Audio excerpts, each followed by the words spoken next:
Olá pessoal, tudo bem com vocês? Sejam bem-vindos a mais uma aula da pós-graduação do Complexo de Ensino Renato Saraiva. Bom, nosso tema de hoje vai ser poder constituinte, derivado, decorrente. Então, poder constituinte, derivado, decorrente. Nesse primeiro momento, nós vamos primeiro fazer uma análise geral, um apanhado do poder constituinte, como teoria, né? Como surgimento da teoria do poder constituinte. Bom, poder constituinte, quando a gente faz referência a um poder constituinte, ele é implícito à própria organização humana e sociedade. Então, antes mesmo do desenvolvimento da teoria do poder constituinte, já existia, de fato, poderes constituintes. Então, desde a sociedade mais embrionária, se você pegar uma tribo, por exemplo, se você pegar um povo nômade, se você pegar o exemplo bíblico, né, do paraíso, Adão e Eva, você tem ali a ideia de um poder constituinte, de um poder criador, um poder que cria aquela comunidade, estabelece aquela comunidade e, consequentemente, fixa as regras de funcionamento, de relação, de relacionamento para as pessoas que vivem naquela comunidade. No caso do paraíso, né, dessa referência bíblica, você tinha Deus. Deus cria o paraíso, estabelece as regras de funcionamento do paraíso e coloca lá Adão e Eva para viverem ali no paraíso. A Eva, que acabou descumprindo a regra, né, estabelecida, portanto, por Deus, e fomos punidos. Fomos punidos. Mas aí você já tem a ideia de um poder constituinte, ou seja, Deus como criador daquela comunidade, criador, claro, né, do mundo, criador do universo, mas aqui no caso específico, criador daquela comunidade, daquele paraíso. Paraíso que tinha como membros Adão e Eva, e tinha determinadas regras a serem observadas, regras essas fixadas por quem? Por Deus, pelo próprio poder constituinte. Então, essa ideia de poder constituinte, ela sempre existiu, ela sempre esteve presente a partir do momento que o ser humano se une em sociedade. E como já dizia Aristóteles, né, o homem é um ser essencialmente político, ele vive, portanto, em sociedade. Então, a gente pode afirmar, sem medo, que a ideia de poder constituinte, ela sempre esteve presente em qualquer organização humana, portanto. Então, a partir do momento que você pega uma tribo, mesmo daquelas tribos, né, mais antigas, se você pegar, por exemplo, uma tribo isolada da Amazônia, que ainda se tem hoje, né, se você pegar o povo australiano, aquelas tribos australianas, e como eu já disse, o povo nômade, você tem essa ideia de um poder, um chefe, tá? Um chefe, aquele que recebe o poder diretamente de Deus, para estabelecer as regras de funcionamento dessa sociedade. Então, o poder constituinte, num primeiro momento, não se tinha a ideia, tá, teórica que temos hoje de poderes constituintes, mas simplesmente de uma força que operava naquela respectiva comunidade. Claro que essa força, de fato, né, ela era demonstrada a depender de cada situação, a partir de argumentos religiosos, a partir de argumentos militares, mas o poder constituinte, portanto, é uma força. É uma força que cria uma sociedade e, consequentemente, estabelece as regras de funcionamento para essa sociedade, isso num sentido bastante amplo, num sentido bastante genérico. Então, veja que a própria ideia de poder constituinte, ela se confunde com o que hoje nós chamamos poder constituinte originário.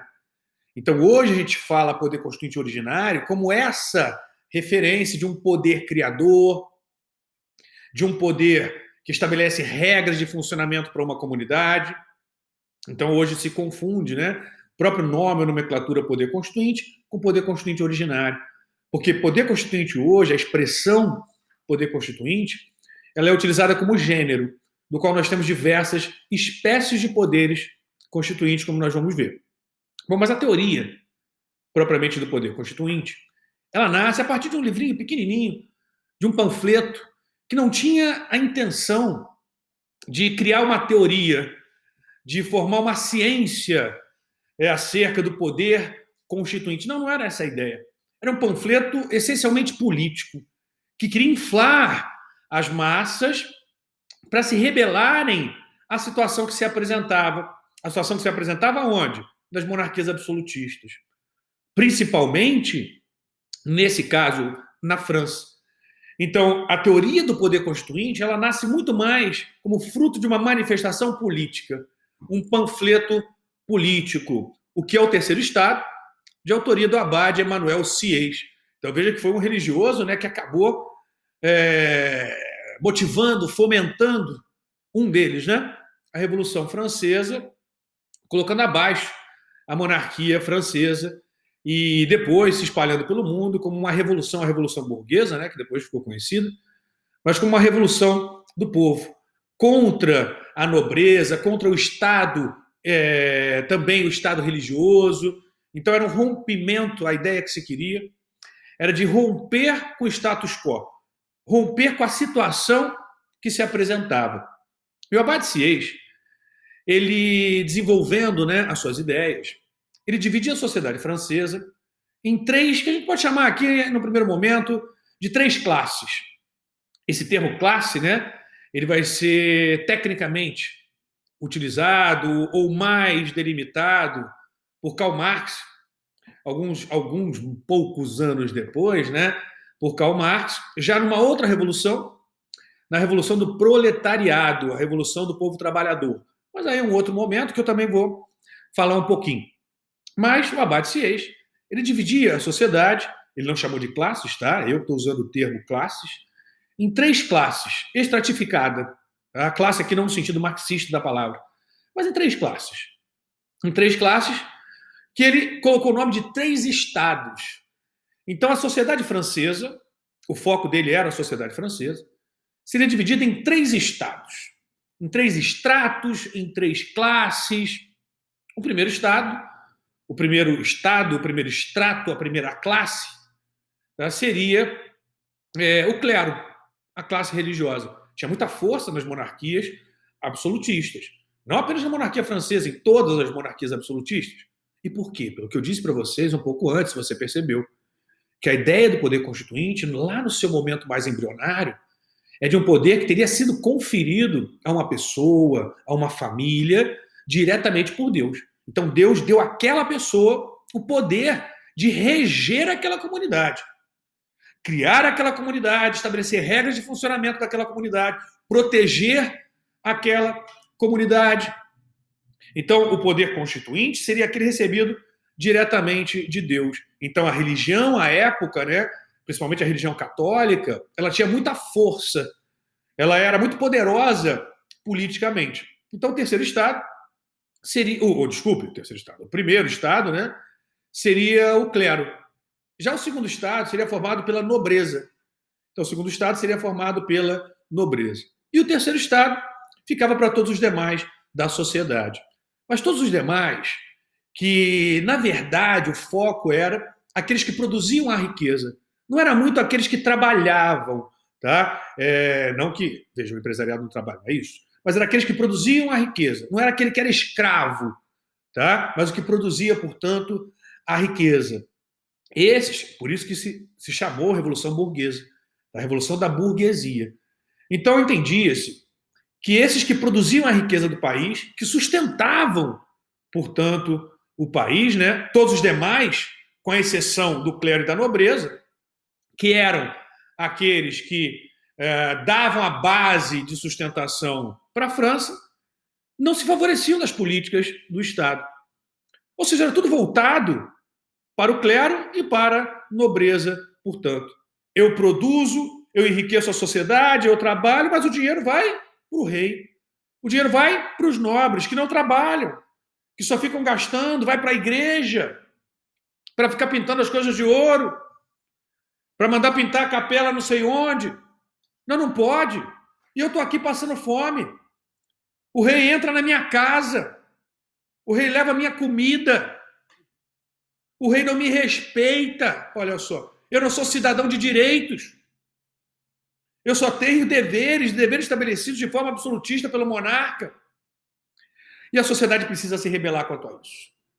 Então, por isso que esse panfleto ele tem essa conotação essencialmente política. Então, a ideia na França era, de fato, romper com o passado para criar algo novo. Rompimento. Essa palavra vai ser importante quando a gente falar especificamente das características da matriz francesa.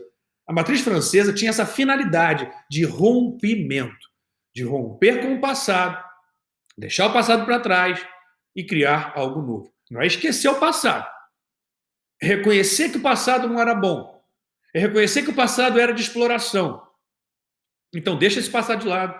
Vamos romper com o passado para criar algo novo, para criar uma nova sociedade, para criar um novo modelo de Estado, portanto. Para criar um novo modelo de Estado onde a legitimidade, a voz, a força política repouse no povo, que ele chamou de nação.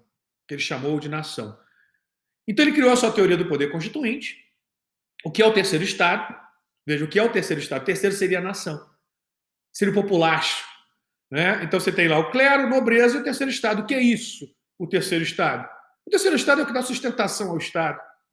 É o que protege o Estado. É o que cria riqueza para o Estado. Mas quem usufrui são aqueles que não fazem nada. Então a ideia era exatamente essa. Falar, não, peraí, eu que tenho que me beneficiar da minha riqueza. Essa riqueza produzida pela nação tem que se voltar à nação. E não aqueles que ficam nos palácios, comendo, dançando, festejando, enquanto os outros estão trabalhando e sendo explorados. Mas veja, não era ainda focalizada no trabalhador em si, naquele último da ponta. Tá? Não era naquele último da ponta. Por isso que a gente poderia até falar, né, que nesse momento o CIES ele não identificou o que a gente poderia chamar de um quarto Estado. Tá? Então a gente poderia dizer hoje, olhando para trás na história, né, e também depois, através da manifestação da Revolução, da Revolução do povo trabalhador, da teoria marxista, né, que você teria ali alguma outra classe diferenciada. Né? Isso que foi chamado de nação não está tudo junto. Seria também um pouquinho separado. Então, nesse momento, você poderia falar, olhando para o passado, não em 3 estados, tá? Mas em 4 estados. Você poderia falar, então, no clero, na nobreza, na burguesia, como o terceiro estado, que foi essa que fomentou a Revolução, por isso o nome Revolução Burguesa, e um quarto estado, não constava da teoria dele, tá? Estou falando só para a gente olhar no passado e visualizar que talvez essa teoria não tenha captado esse quarto extrato, esse quarto estado. Seria o trabalhador. Esse ainda explorado pelo terceiro estado. Então você tinha uma relação de exploração, tá, da nobreza e do clero em relação à burguesia e da burguesia em relação ao povo trabalhador, que foi identificado tempos depois, portanto. Mas ele tratou no terceiro estado tudo junto. Tudo junto. O terceiro estado, portanto, seria a nação. E defendia ele que essa nação, essa é o titular do poder constituinte originário. É a nação a fonte de legitimidade do Estado. A fonte de legitimidade do Estado não é o João, não é a Maria, não é o rei A, não é o rei B. Não é ele que dá sustentação para o Estado. O Estado sou eu é uma mentira. Essa expressão, o Estado sou eu é uma mentira, que caracterizou as monarquias absolutistas. Não, o Estado é o povo. E se a gente hoje conseguir, né, olhar para trás, a gente vai ver que tinha razão o CIES. Porque quando se desenvolve uma teoria do Estado, nós vamos falar disso, nós vamos falar, é o nosso foco, tá? As formas de Estado, Estado unitário, Estado federal, Estado confederativo, as formas de federação. Então, quando a gente desenvolve a teoria do Estado, um dos elementos fundamentais, pilares do Estado, sem o qual o Estado não existe, é o povo. Eu lhe pergunto, existe Estado sem rei? Existe. E eu digo mais, né? Tomara que todos os Estados não tenham reis. Eu não sou monarquista, sou republicano, sou um democrata republicano. Mas existe Estado sem povo? Não. Então, povo é um dos pilares essenciais à existência de um Estado. Povo, território, óbvio, poder político. Mas sem rei, existe Estado. Sem igreja, existe Estado. Sem Papa, existe Estado. Talvez não do Vaticano, mas existe Estado. Agora, sem povo, não existe Estado. Então é o povo, e não o rei, não o monarca, que fica lá trancado nos seus palácios, usufruindo da riqueza criada pelo povo, o titular do poder constituinte, a fonte de legitimidade, aqui leia-se, a fonte de legitimidade do Estado, não é o rei, não é o monarca, não é o Deus Sol, não é o Luís XIV, não é o Luís XV, não é a Rainha Elizabeth. A Rainha Elizabeth morrendo, a Inglaterra continua existindo. Se não tiver sucessão, a Inglaterra continua existindo. Agora, o povo inglês acabando, não tem mais Inglaterra. Então, a ideia era realmente você mudar o polo, portanto, mudar o polo da titularidade divina para uma titularidade terrena. E olha que interessante, foi um religioso, o Abade Sieyès, rompendo com a religião. É interessante esse detalhe, né? Então ele vem dizer o seguinte, olha só, a fonte de legitimidade do Estado não é o Papa, não é o padre, não é a Igreja Católica, não é o monarca, não é o Rei João Sem Terra, não é o Ricardo Coração de Leão, não é o Alexandre o Grande, não é o Gengis Khan, não, é o povo. Ele chamou de nação à época, tá? Nação entendia-se, né? Não naquele sentido técnico que a gente tem hoje de povo, de conjunto de nacionais do país, mas sim daqueles ligados por um vínculo comum de linguagem, de cultura, formado aquela nação, portanto. Englobavam os franceses, englobava todos os franceses, aqueles que tinham esse vínculo de língua, esse vínculo de cultura, esse vínculo de história, esse vínculo da tradição, portanto, que hoje a gente vai chamar, depois numa evolução, de povo. Mas o titular nesse primeiro momento era a nação. Então a nação é que passa a ser vista como titular do poder constituinte. Eu não chamava de poder constituinte originário, não tinha essa expressão, pois não havia espécies de poderes constituintes. Então, titular, fonte de legitimidade da sociedade, de todas as sociedades. Então, pessoal, vamos ver aqui as características, né, da origem, na verdade, do poder constituinte originário, que a gente chamava só de poder constituinte à época. Então, poder constituinte, origem, o que é o terceiro Estado, Abade Emanuel Sieyès, 1789, que dividia, como eu disse para vocês, o Estado em 3 estratos, né? Não era o nome 3 classes, mas 3 classes, 3 estratos, que ele chamou de 3 estados. Clero, nobreza e nação. Como eu disse a vocês, em uma análise um pouco mais crítica, ele não identificou nessa nação que poderia se chamar de uma quarta divisão, que foi identificada tempos depois por Karl Marx. E o Marx acabou, na verdade, dividindo em 2, né? O povo trabalhador e todos os demais, porque você já tinha excluído a igreja da estrutura do Estado, você já tinha eliminado, né, ou estava em processo de eliminação das monarquias absolutistas, então teria sobrado 2 classes. Essas 2 classes, identificadas por Marx, elas formavam o terceiro Estado do Abade Emanuel Sieyès, que era a burguesia, e o povo trabalhador, portanto. Então veja que você veio de 3, que na verdade seriam 4 à época, para depois em Marx você ter 2 classes propriamente, né, que é a ideia que acaba ainda imperando nos dias de hoje da estrutura do Estado dividida nessas 2 classes. Tá? Nessas 2 classes, a classe da trabalhadora e a classe da burguesia, claro, com análises críticas, muito mais complexo, né? A sociedade vai ficando cada dia mais complexa, mas aqui só nesse aspecto que a gente está falando, em relação a esse fundamento de legitimidade do próprio Estado.